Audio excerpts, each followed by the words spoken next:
बड़ी खबर आ रही है बलूचिस्तान से ही। खबर यह है कि पाकिस्तान के दमन के खिलाफ बलूच एक हो गए हैं और बड़ा प्रोटेस्ट किया है पाकिस्तान में। आसिम मुनीर पर आरोप यह है कि वो प्रदर्शन को कुचल रहे हैं। शांतिपूर्ण विरोध प्रदर्शन था, लेकिन इसको भी पाकिस्तान की तरफ से कुचलने की कोशिश कर रहे हैं। यानी कि कोई आराम से शांतिपूर्ण तरीके से प्रोटेस्ट कर रहा है तो वो भी मुनीर की सेना को मंजूर नहीं है। बलोच कह रहे हैं कि हमें न्याय चाहिए, सैनिकों का जुल्म नहीं चाहिए।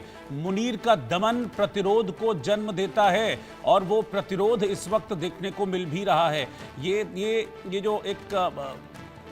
जो तस्वीर आप देख रहे हैं, दरअसल ये कार्टून है। ये कार्टून भी वायरल हो रहा है, जिसके जरिए ये एक मैसेज देने की कोशिश की जा रही है कि पाकिस्तानी सेना किस तरीके से वहां मजलूमों का, गरीबों का, बलूचों का, खैबर के लोगों का, पीओके के लोगों का दमन कर रही है। एक पैसे के ढेर पर बैठा हुआ ये फौजी अफसर आपको दिख रहा है और नीचे उसके जूतों के पास, पैर के पास आम लोग नजर आ रहे हैं। इसमें दिखाने की कोशिश की गई है कि कैसे पाकिस्तानी सेना और उसके बड़े अफसर खुद मौज मस्ती करते हैं, खुद अय्याशी करते हैं और आम जनता को, आवाम को अपने जूते की नोक पर रखते हैं। आशिक मेरे साथ बने हुए हैं। आशिक, अभी कुछ दिन पहले ही पीओके के एक नेता का भी एक स्टेटमेंट सामने आया था और वहां से प्रोटेस्ट भी सामने आया था कि पाकिस्तान के जो फौजी हैं, जनरल मुनीर हैं, उनकी सेना है, वो लोगों का दमन करती है। उन्होंने कहा था कि पाकिस्तान की सेना अय्याशबाज है, अय्याशी करती है और पब्लिक से कोई मतलब नहीं। अब इसी तरह के मीम्स वहां पर वायरल हो रहे हैं, जिसमें पब्लिक को जूते की नोक पर दिखाया गया है। एक फौजी अफसर डॉलर के ढेर पर बैठा हुआ है। एग्जैक्टली ये सच तस्वीर है भी, क्योंकि सब पाकिस्तानी अफसर जो है, सेना वाले, सब करोड़ों अरबों डॉलर का बैंक बैलेंस बनाकर बैठे हैं। बिल्कुल रोहित, ये सच्ची तस्वीर है और इससे कोई जो है डिनाई नहीं कर सकता। यही सिचुएशन जो है इन राज्यों में बनी हुई है, चाहे पीओके हो या बलूचिस्तान हो या खैबर पख्तूनख्वा हो। लोग ऐसे ही प्रोटेस्ट नहीं करते हैं जब तक ना उनके साथ जुल्म हो जाए। इसी तरह जब बलूचिस्तान या खैबर पख्तूनख्वा या पीओके के इलाकों ने अपनी आवाज उठानी चाहिए तो उन्हें दबाया गया, उन्हें जो है इसी तरह डराया धमकाया गया, जेलों में बंद किया गया और कई सारे ऐसे एक्टिविस्ट हैं जो अपनी आवाज उठाते थे, उन्हें तो गायब भी किया गया और बल्कि उनको मारा भी गया। इस तरह का टॉर्चर जो है वहां पर स्थानीय लोग झेल रहे हैं, जिसके खिलाफ अब स्थानीय लोग एकजुट हो गए हैं, क्योंकि लगातार जो स्थिति पाकिस्तान भर में बन रही है, एक तरफ से पाकिस्तान की सेना पीओके में इलाके में रहने वाले लोगों से ये कह रही है कि आप यहां से हट जाएं, आप यहां से किसी और जगह पे जाए, क्योंकि कभी भी भारत जो है हमला कर सकता है। यानी इस तरह की सिचुएशन बनी हुई है। यहां पर भारतीय सेना यहां के स्थानीय नागरिकों को बचाने में लगी है, लेकिन वहां अगर दूसरी तरफ देखा जाए, पीओके में रह रहे लोग जो है कहीं ना कहीं इसी परेशानी से जूझ रहे हैं, जिसके लिए अब देश और दुनिया को भी सोचना चाहिए, क्योंकि कई सारी उम्मीदें प्राइम मिनिस्टर नरेंद्र मोदी पर भी है। जिस तरह बार बार वो इन चीजों का जिक्र भी करते आए हैं,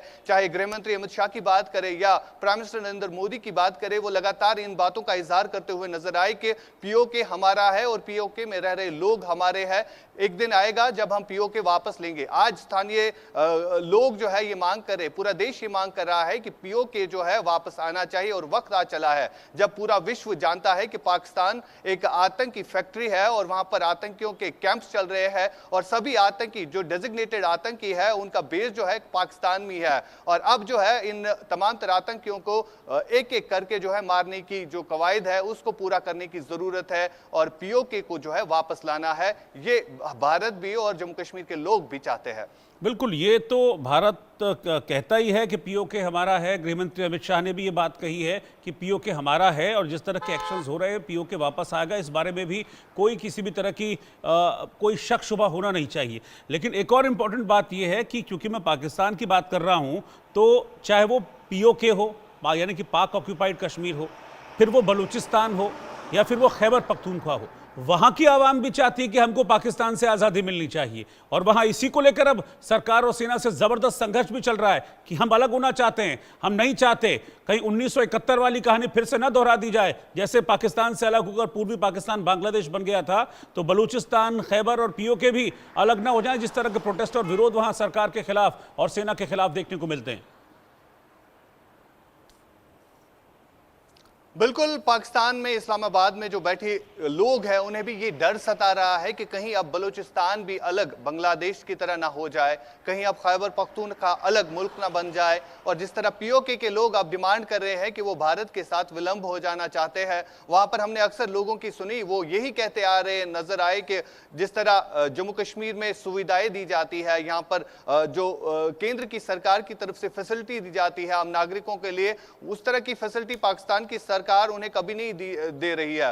फिलहाल अगर देखें तो स्थिति जो है तनावपूर्ण बनी हुई है, चाहे बलूचिस्तान हो, चाहे खैबर पख्तूनख्वा हो या पीओके के इलाके में रह रहे लोगों की बात अगर सुने, लगातार विरोध प्रदर्शन हो रहे हैं पाकिस्तानी सरकार के खिलाफ। अब पाकिस्तानी सरकार भी कहीं ना कहीं लड़खड़ा रही है कि अब इन मुद्दों को कैसे कंट्रोल में लाया जाए, क्योंकि ये मुद्दे जो है अब तूल पकड़ते जा रहे हैं। हमने देखा पहले बीएलए और फिर टीटीपी के हमलों में जो है पाकिस्तानी सेना को काफी ज्यादा नुकसान भी उठाना पड़ा, लेकिन अब जो है पीओके के स्थानीय लोग भी मांग कर रहे हैं कि अब उन्हें भी जो हक है वो देना चाहिए, अब उन्हें भी अपनी बात रखने का हक देना चाहिए, जो हक उन्हें पाकिस्तानी सेना कभी नहीं दे रही है।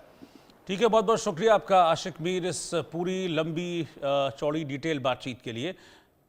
फिलहाल एक ब्रेक के लिए हम यहाँ पर रुक रहे हैं, लेकिन जो भी डेवलपमेंट्स हैं भारत और पाकिस्तान के मौजूदा हालात पर, पहलगाम अटैक के बाद